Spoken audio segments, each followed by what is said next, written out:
Begini ya, sesuai kaidah ilmu wala taqfu ma laysa laka ilm ya. Dengerin dulu nih Mas Afifu ya. Sebetulnya masalah Hamas Fatah itu setahu-tahunya kita itu lewat media. Saya ulang lagi, setahu-tahunya kita ini lewat media. Kita nggak tahu persisnya. Yang kita tahu hanya persisnya secara hukum kita harus bantu Palestina dengan segala cara. Dan alhamdulillah Indonesia termasuk negara yang mulai zaman Pak Karno sampai sekarang selalu mengakui kemerdekaan apa? Palestina. Tapi kalau pada level teknis membandingkan Hamas dengan Fatah, saya itu pernah punya buku tentang Yasir Arafat, ditulis wawancara, penulisnya itu wawancara dengan Yasir Arafat. Kalau baca itu seakan-akan yang masuk akal ya Fatah lewat diplomasi itu. Tapi melihat sekarang Israel begitu seakan-akan Hamas yang masuk akal. Tapi saya ulang lagi, hal-hal seperti itu setahu-tahunya kita tetap lewat media. Itu kan sama dengan fenomena ormas-ormas keras di seluruh dunia. Kadang-kadang nyun sewu ada penumpang gelapnya yang sedang nggak suka pejabat yang sedang apa jabat. Jadi tidak, ini bukan urusan sudon dan sudon, sama-sama acak secara ilmu itu potensi itu ada. Makanya kita nyari ilmu yang paling aman, bahwa membela dengan segala kemampuan yang tidak punya efek ke Indonesia itu wajib, tapi dengan syarat tidak punya efek ke Indonesia. Karena kita bela Indonesia itu berdoain, karena ini negara kita, bela mereka itu sudah berdoa. Punya efek ke Indonesia misalnya gara-gara rakyat Indonesia itu terlalu aktif, mungkin terjadi objek sasaran mereka, kan berarti kan punya akibat ke Indonesia. Terus Kowi itu bisa Kowi visioner. Saya beri contoh, dan ini pasti benar, bukan karena saya ngomong, tapi ini karena hadis sahih. Kowi itu bisa cara visioner, apalagi ini lembaga kampus, lembaga akademik. Sulhul Hudaybiyah itu semua perjanjiannya itu merugikan umat Islam, semuanya. Sampai saking secara fikih itu pasti salah. Saya ulang lagi, secara fikih itu pasti salah, bukan mungkin salah, tapi pasti salah secara fikih lah. Itu sampai Umar tuh tanyanya Nabi itu dari awal sudah, alastabi Rasulillah, apa engkau masih Rasulullah? Karena kok semua perjanjian yang merugikan umat Islam kau iakan, apakah engkau masih Rasulullah? Dan Nabi itu tenang, ya saya masih Rasulullah. Nabi ya santai, tidak marah. Tapi kenapa engkau beri kehinaan ke kita dan engkau memberi kehormatan pada orang kafir? Jawabnya Nabi, ana Rasulullah wala yudai adillahu abadan. Saya ini tetap Rasulullah. Itu diantara perjanjian gini, kalau orang Islam masuk kafir itu suruh biarin, karena kembali ke habitat. Karena Islam itu asal usulnya kafir, sehingga kalau masuk kafir disuruh biarin. Kalau kafir ke Islam harus dikembalikan, karena ini bid'ah. Loh betul, Abu Jahal kalau ngistilahkan Islam itu ila dinin mubtada'in, agama yang apa? Bid'ah. Semua itu merugikan umat Islam. Terus Nabi hanya minta, sudah turutin semua. Terus kamu minta apa Muhammad? Dari pihak kafir namanya Suhail bin Amr.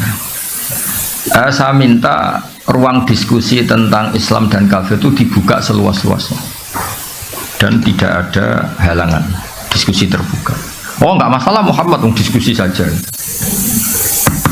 Itu perjanjiannya 10 tahun, Hudnah itu genjatan senjata. Ini ketok, Kowi itu bisa visioner. Ternyata apa? Setelah diskusi terbuka, gimana? Tuhan satu sama banyak itu rasional mana? Ya rasional satu, masa Tuhan banyak? Tuhannya Allah pencipta dengan Lata Uzza rasional, ya rasional Allah. Lata Uzza kok Tuhan gimana? Dia hanya batu ini. Kalau Abu Jahal sama Muhammad itu bener, Muhammad Abu Jahal ora tahu bener. Walhasil semua diskusi itu akhirnya mereka menyimpulkan dari diri mereka sendiri kalau mereka itu alal batil. Nggak sampai 2 tahun mayoritas orang Mekah itu menyatakan Islam.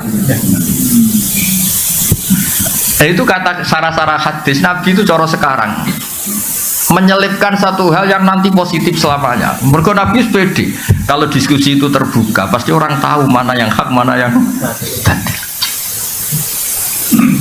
Ya sama, ada orang yang mengusulkan kalau Palestina itu masuk komunitas internasional dengan cara diplomatik. Sekarang misalnya Perancis sudah ngakui. Dunia itu pasti menolak kebiadaban. Soal waktunya terserah Allah, tapi tetap trennya itu menolak kebiadaban. Jadi itu pentingnya Kowi secara visioner. Kayak tadi yang saya utarakan tadi. Saya ini manusia, saya tentu punya nafsu, punya selera, punya keinginan. Tapi sudah saya hitung, kalau saya misalnya mau jadi dokter honoris causa atau mau jadi rektor misalnya, itu kan orang masa tanya fikih seruwet itu. Tapi kalau ada yang kultural kan kayak jenengan gini, cucu pengen ngaji di saya, terus ngaji itu aja. Coba kalau ngaji di rektor, cari itu dosen yang ahli itu, yang bagian itu, ayo wajar. Enaknya jadi rektor kan, kalahnya sama ketua yayasan. Coba kalau Islam gitu mau dikemanakan ya? Tapi ya kita butuh, karena yang jadi menteri tentu yang punya gelar, yang macam-macam. Jadi Kowi itu bisa Kowi secara apa? Bisa. Terus contoh menaik di Uni Soviet, Mas Afifullah. Saya punya teman banyak yang kerja di sana. Saya kan karena kerja di Jogja punya teman yang kerja di Jerman di mana-mana. Itu cerita. Ketika Uni Soviet runtuh, yang peristiwa Glasnost itu kenapa ceknya tetap Islam, Uzbekistan tetap Islam. Saya juga pernah ketemu orang Uzbek di Malaysia. Di Malaysia apa di Korea itu ketemu ulama Uzbek. Itu cerita.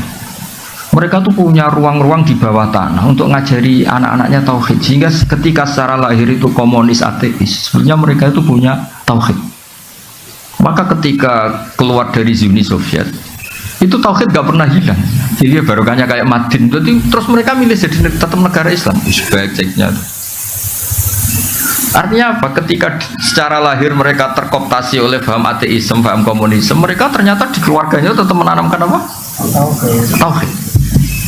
Makanya ketika tauhid ini nggak pernah hilang, terus negara merdeka ya langsung tetap jadi negara komunitas Muslim.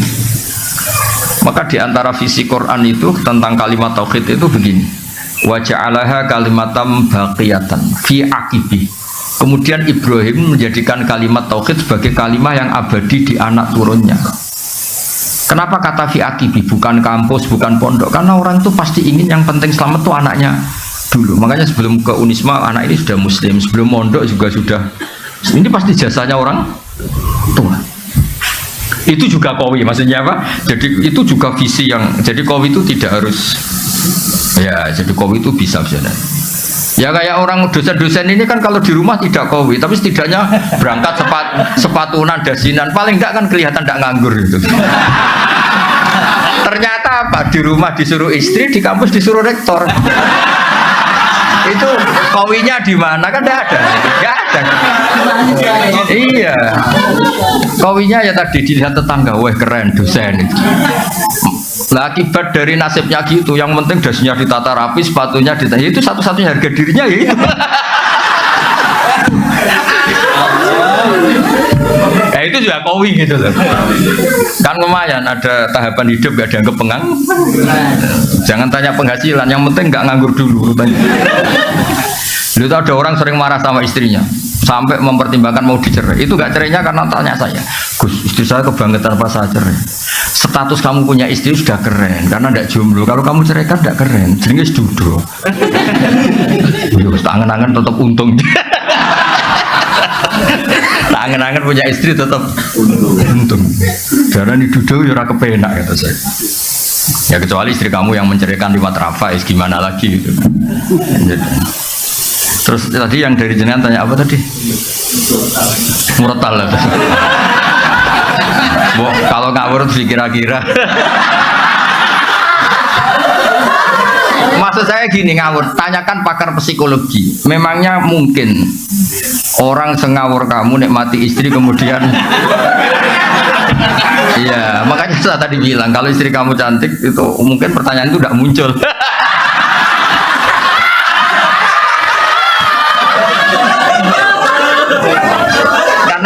karena sambil kecewa makanya sambil bisa mendengarkan. Ya kan, karena sambil kecewa makanya sambil bisa mendengarkan. Tapi kalau all out gak bisa ya.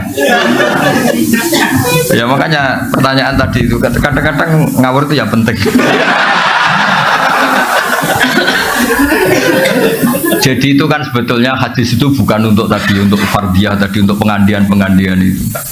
Bukan untuk pengandian. Nabi itu ingin semua kebaikan itu sebenarnya mudah. Keseharian kamu itu sudah ibadah. Termasuk ngumpulin apa? Istri.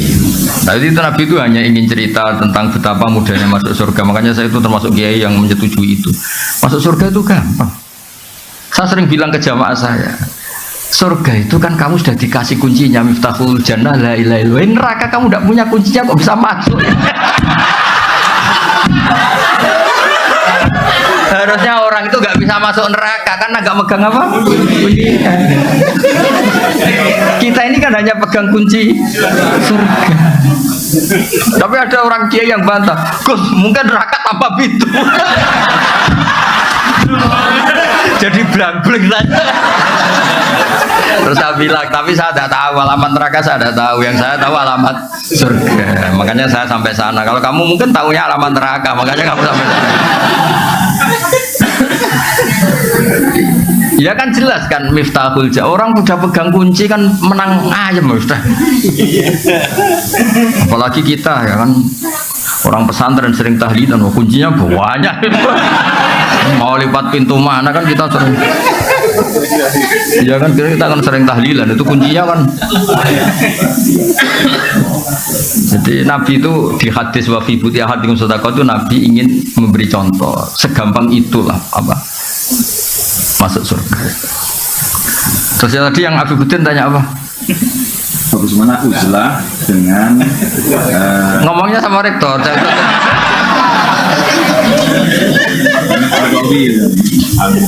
Saya termasuk yang sudah uzlah, tapi tadi karena tetap punya kesadaran kitmanul ilmi itu dosa dan tabligh itu wajib, makanya tak genti. Saya ngaji Rebu itu ya kayak saya nemuin jenengan. Saya sering cerita ke anak-anak saya uzlah itu enggak kena hisab Allah, karena praktiknya saya kalau urusan ilmu itu saya nerima tamu tapi hanya urusan ilmu. Kalau tamu-tamu apalagi adat NU itu kadang kan kacau, maksudnya kacau gini, kiainya itu istrinya satu, kadang tanya, Gus doain saya istri 4 tuh rukun semua. Aduh, terus ada kiainya tuh karuan miskin, nggak punya pom. Saya sering punya tamu, nggak, Gus saya ini punya pom 2, doain laku semua. Itu kan bikin kiainya ngenes, kiainya saya nggak punya pom. Saya itu termasuk kenapa gak terima tamu itu dosanya tamu-tamu yang ngawur-ngawur itu termasuk itu. Saya sebetulnya termasuk kiai yang mapan ya, tapi mewakili kiai-kiai yang tidak mapan. Itu sering kiai-kiai kampung komplain saya, Gus bener jenengan Gus, kadang kitamu izin kurang ajar terus ngerti aku melarat. Iso kon ndongakno pom, wong aku tuku bensin wae utang. Jadi kadang-kadang kiai-kiai desa mau gue jimat tok disangoni 1.000 iki ndongakno toko kularis ngene-ngene lho. Itu kan pamer halus loh, sebetulnya itu pamer. Jadi uzlah itu ya ada sebabnya, dipicu tadi kemarahan-kemarahan sama tamu-tamu itu. Loh, tamu kok sopan tuh gimana? Tema yang nentukan dia. Kita yang punya rumah mungkin kan punya masalah keluarga, tapi tamu itu kan yang menentukan tema. Jadi saya mau nikah lagi, doain 2 istri saya rukun. Begini ini kan juga ngenes. Kadang istri 1 saja mendekati cerai kok ada orang. Dengan Allah. Oh iya kan ngawur betul itu tamunya itu. Jadi sampean kan gak rasanya jadi kiai itu kalau tamu itu macam-macam. Saya kan termasuk kiai yang nggak pati tertarik kaji berkali-kali. Saya pernah haji. Itu kadang ada tamu travel tuh. Saya doain setiap tahun bisa haji. Padahal saya tidak termasuk yang berpendapat itu penting. Tapi dia memaksakan untuk didoain tiap tahun bisa haji. Nah ngawurnya lagi kadang dia salam template di depan. Kalau nggak bilang iya kan sungkan. Makanya saya kan termasuk kiai mapan. Saya bilang ini kalau kamu udah ikhlas. Temanya apa dulu? Uang pegang dulu kan? Saya bilang, saya ini kiai mapan loh, tidak pati butuh ya. Mikir ya, kalau ngadepin saya mikir. Wah repot, musuh-musuh banget. Saya bilang, saya ini kiai mapan loh. Nah, uzlah itu yang pasti benar adalah menghindari hal-hal yang tidak penting atau yang mengarah ke maksiat. Yang mesti salah menghindari hal wajib.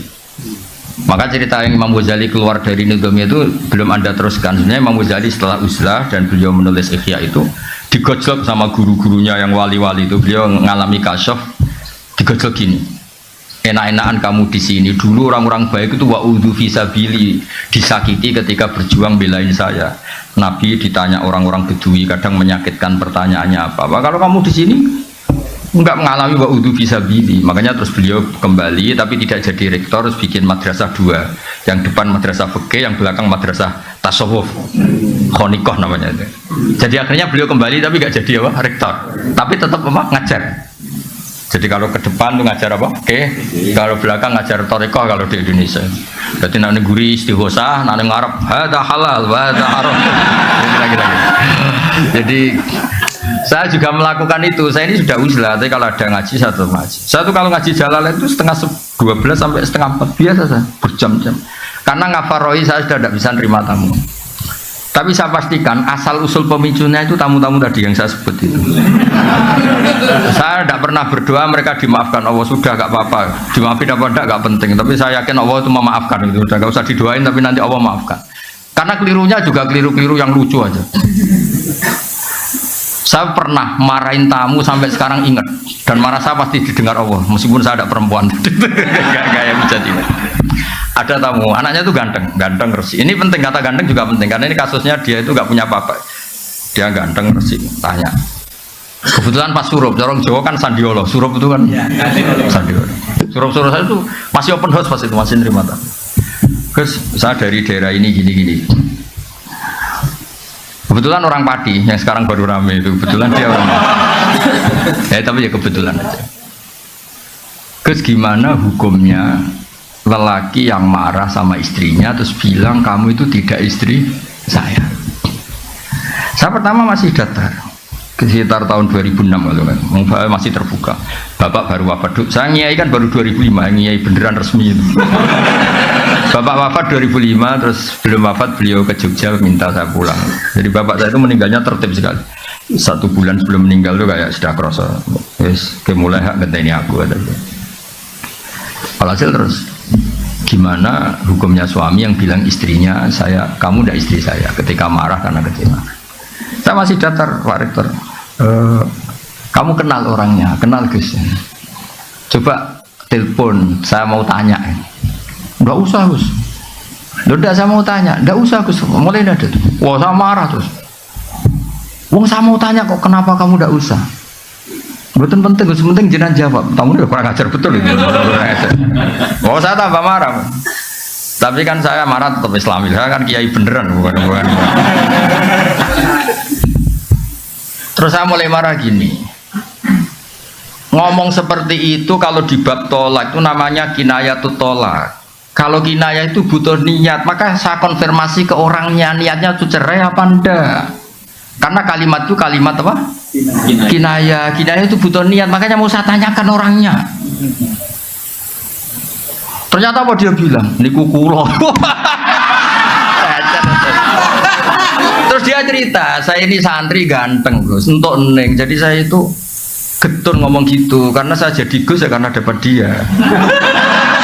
Jadi dia bilang saya santri ganteng terus dapat nengnya. Kalau cerai betul Gus, nasib saya selesai. Ya jenis Gus naturalisasi tadi. Akhirnya saya tuh kan tadi saya bilang kan saya ini kiai tetap baik, tak tunjukkan takbir di I'ana termasuk kinayatut tolak itu lasti bizaujati. Ada orang ngomong lasti bisa kamu itu tidak istri saya, karena bisa saja niatnya itu lam tu amilni muamalataz zauja, kamu tidak memperlakukan saya sebagaimana istri. Jadi tidak sampai kotu ala kotin neka. Ya seperti terus di I'ana dicontohkan kama qolar rajulu libnihi lasta bibni. Ada orang lelaki marah, kowe ku anakku, maksudnya anakku, wong kok mangkel wong tua. Tapi kan dia juga gak ingin kalau anaknya kabur kan. Ketika kamu bilang kamu tidak istri saya itu ingin kamu apa? Ya ben ngergani kula kok ora kok sampai apa? Cerai. Ya berarti tidak cerai itu masih kinayah. Itu jubalin nek kelakuan ngene kok. Ngel-ngel wong ngandani wong ora oleh nelpon ta. Ngapunten buahmu.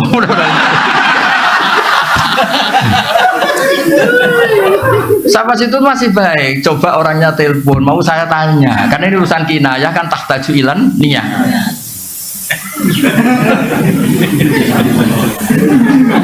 Dia boten usah Gus, dia malah menggurui saya. Ndak usah Gus.